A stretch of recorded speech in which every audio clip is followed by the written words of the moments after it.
Yesterday, for a simple yes or no answer on whether she favors building the pipeline, Clinton demurred. This is President Obama's decision, and I am not going to second guess him. I want to wait and see what he and Secretary Kerry decide. If it's undecided when I become president, I will answer your question. Pressed by reporters afterwards on why she would not take a position, Clinton wasn't budging.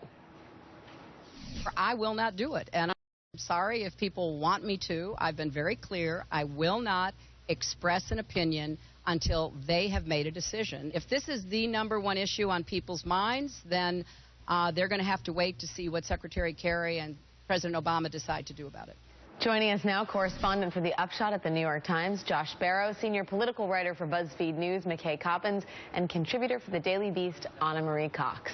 Okay, McKay, so Chris Cillizza argues that Clinton's calculation here is that the disgust over her failure to answer a direct question will be far less damaging than the fallout if she did offer her opinion. Do you think that's the right calculation? Well, Hillary Clinton has never been known to be cynical or calculating, so I also want to say that she politically strategic, because I feel like we only call her calculating. We don't call plenty of other calculating people calculating. But proceed. I will call every candidate in this race calculating. Okay. But no, I mean, look, like this is a tricky issue for her. It pits two important parts of the Democratic base, environmentalists and big labor, against each other.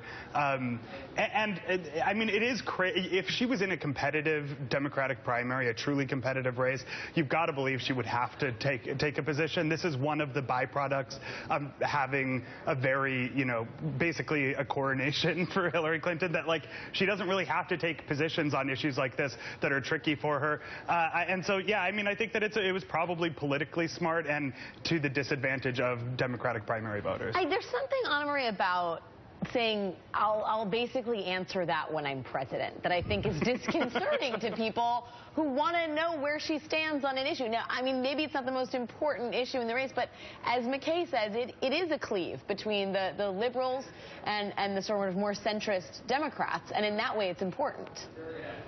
Right, and I think, I mean, the strategicness of it does come from that difference between the base and between that split in the base. But part of me kind of admires her for doing this. Like, it's sort of an honest answer. I mean, if you don't make any campaign promises, you won't break any campaign promises.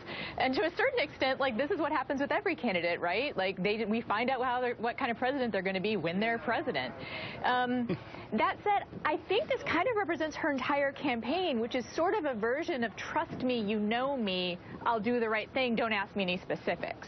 I think that's almost what she's going for with almost any issue she's on. Like, she sort of wants to convey this general sense of I'm for you, whoever you are. Well,